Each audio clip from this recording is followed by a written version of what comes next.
Honourable Member for Edmonton Manning.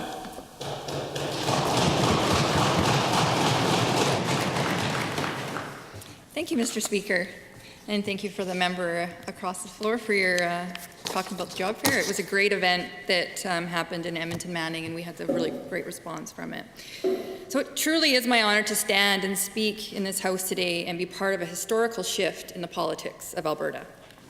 Today I am proud to stand with the first ever NDP government and the first gender parity caucus in Alberta.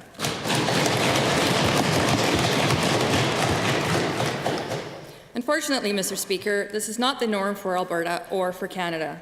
Women continue to fight to become leaders within the political world.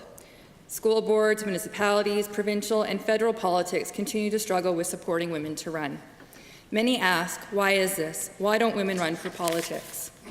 Well, Mr. Speaker, the first thing is no one's ever asked us. That was until last year when our now Premier asked Alberta's women to run for the NDP. And I am proud that women represented more than 50% of our candidates in the last election. Mr. Speaker, a government that understands that we need to represent our constituents is something that I am extremely proud of. And in Alberta, our population is more than 50% women.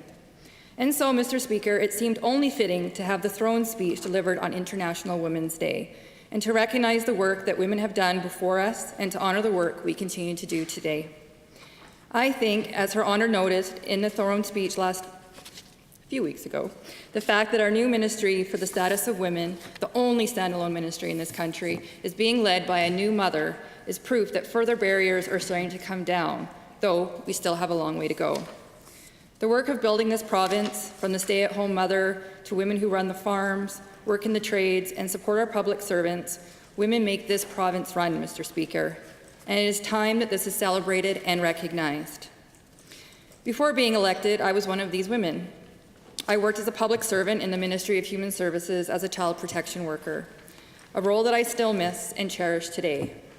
I had the privilege of not only working with a great team, Mr. Speaker, but also continuously being humbled by the families and children I was able to work with.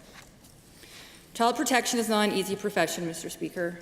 Workers are exposed to a constant conflict, crisis, and at times are threatened.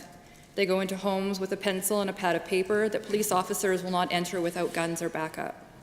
They see domestic violence, neglect, sexual and physical abuse, and abandonment. And yet, every day, workers show up over and over because they believe that they have a responsibility to keep children safe. No matter if this means that they will miss their own children's soccer games or school concerts.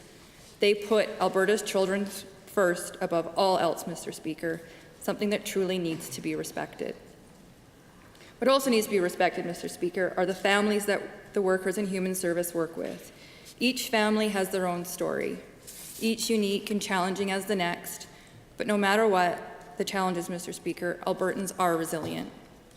I have seen the changes that people can make when given a little support. That's why I'm so proud that our government is going to be introducing a new Alberta Child Benefit Plan. This is a $340 million investment in direct support that goes to Alberta's families who need this help the most.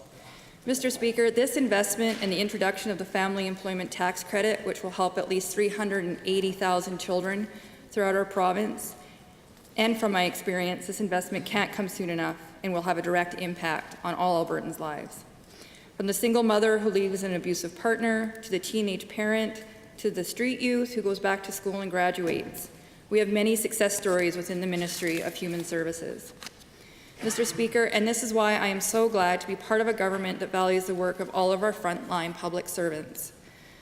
So many have asked me why I became a social worker. Well, Mr. Speaker, I was raised in a loving and caring family with strong women. First, I would like to tell you about my grandmother. She was a strong believer in the good of all people and dedicated her life to taking care of not only my father and his siblings, but the community of Pincher Creek. She was a dedicated Baptist, attended the church in town, and also at times a Mennonite church beside my uncle's farm. She was well respected and loved by many in the community of Pincher Creek, and was known for her generosity towards others. After retiring from running the home hardware store, my grandmother volunteered at the Christian Life Outreach. She would be there every day making food bank boxes or sorting through donations from the secondhand store and most of the time she would be having coffee or offering a listening ear. She was a true gift to have in my life, Mr. Speaker, and I hope that I can be half the woman that she was to the people of Alberta. And then there are my parents. My mother stayed home with my brother and I when we were growing up. She was a very patient woman with a kind heart and didn't speak negatively of others, qualities that I believe my brother probably picked up. For as many people can say, I am definitely my father's daughter. My father was a welder who worked through the boom in Alberta. He was a labor activist, a shop steward, and a strong believer in social justice. He is also a fiscal conservative. So many know that I am not totally like my father. However, like all of us in this House, we may not always agree with the ways to approach different issues. We are still respectful and we are still understanding. And so even with our political differences, my parents came from Vancouver Island to help me on E-Day, a day that I will never forget. For even my conservative dad was calling on behalf of the NDP and was so excited to see us become government.